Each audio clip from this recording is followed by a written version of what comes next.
नमस्कार।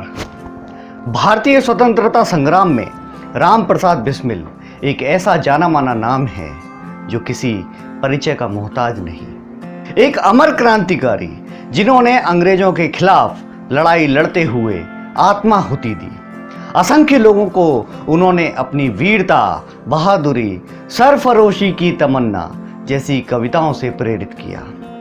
उन्होंने Hindustan Republican association की स्थापना की, जिसमें आगे चलकर चंद्रशेखर आजाद, अशफाक उल्लाह खान और भगत सिंह जैसे लोकप्रिय क्रांतिकारी सदस्य बने।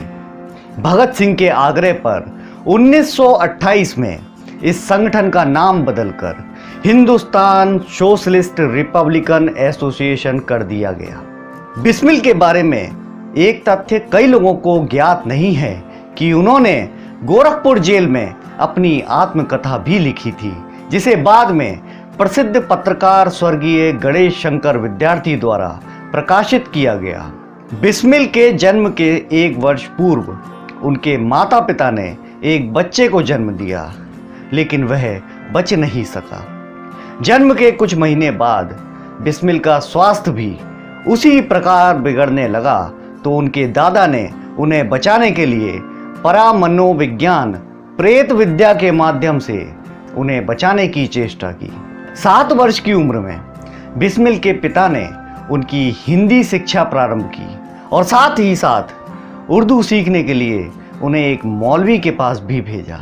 बिस्मिल के बाद उनके माता पिता ने 5 लड़कियों और 3 लड़कों को और जन्म दिया। उन दिनों जन्म के तुरंत बाद लड़कियों को मार देने की कुप्रथा थी, किंतु उनकी मां ने इस विचार का दृढ़ता से विरोध किया। उसके कारण ऐसा पहली बार हुआ कि उस परिवार में लड़कियां जीवित बचीं।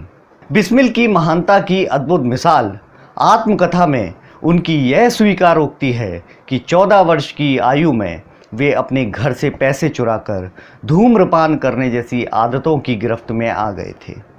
चुराए गए पैसों से वे किताबें और उपन्यास भी खरीदते थे, जिनसे कि उनका गहरा लगाव था। ईश्वर की कृपा से जैसे जैसे बड़े हुए बिस्मिल को अन्य बुरी आदतों से तो छुटकारा मिल गया, किंतु वे धूम्रपान नहीं छोड़ पाए।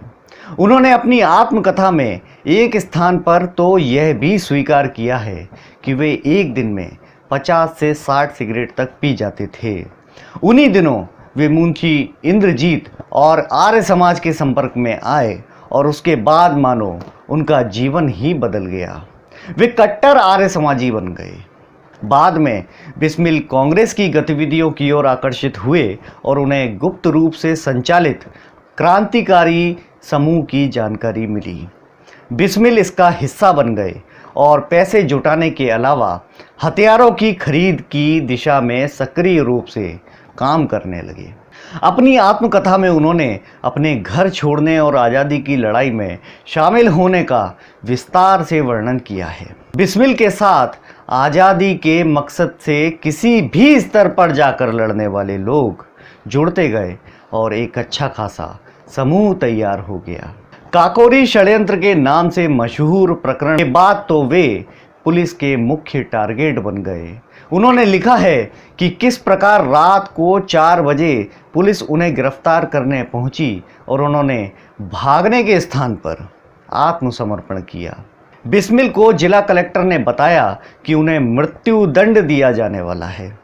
बाद में एक अधिकारी ने उन्हें बताया कि अगर वह बंगाल से बोल्शेविक के संबंध को लेकर बयान दे दें तो उनकी सज़ा कम की जा सकती है। यहाँ तक कि उनकी रिहाई का आग्रह भी इंग्लैंड तक भेजा जाएगा।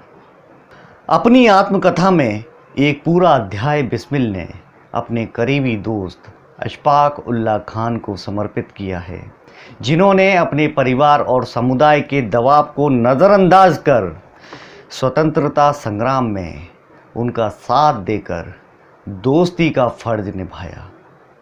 अपनी आत्मकथा के अंत में बिस्मिल ने एक ऐसी घटना का वर्णन किया है जो हैरत अंगेज तो है ही, उनके विराट व्यक्तित्व को भी प्रदर्शित करती है। हुआ कुछ यूं कि एक पुलिसकर्मी ने अपने साथी को सलाह दी कि वह बिस्मिल को जंजीरों में रखे लेकिन दूसरे पुलिसकर्मी ने जवाब दिया कि उसे बिस्मिल पर पूरा भरोसा है और कुश्ती देखने में व्यस्त हो गया। मौत की सज़ा पाए एक कैदी के रूप में बिस्मिल के पास उस पल मौका था। वे चाहते तो फरार हो सकते थे और खुद को मौत से बचा सकते थे, किंतु जिस व्यक्ति ने खुद आगे होकर अपने आप को गिरफ्तार कराया हो, वह मौत से बचने के लिए अपने पर भरोसा करने वाले उस पुलिसकर्मी को धोखा कैसे दे सकता था। उन्होंने चुपचाप उसके साथ जेल जाना ही चुना। अगर उस दिन वे फरार हो गए होते तो शायद मौत से तो बच जाते, किंतु क्या हमारे और आपके दिलों में जिंदा रहते? आखिर भगत सिंह ने भी सदन में बम फोड़कर स्वयं को गिरफ्तार ही कराया। इन शहीदों ने अपनी शहादत से सोते हिंदुस्तान को जगाया। वंदे मातरम। नमस्कार।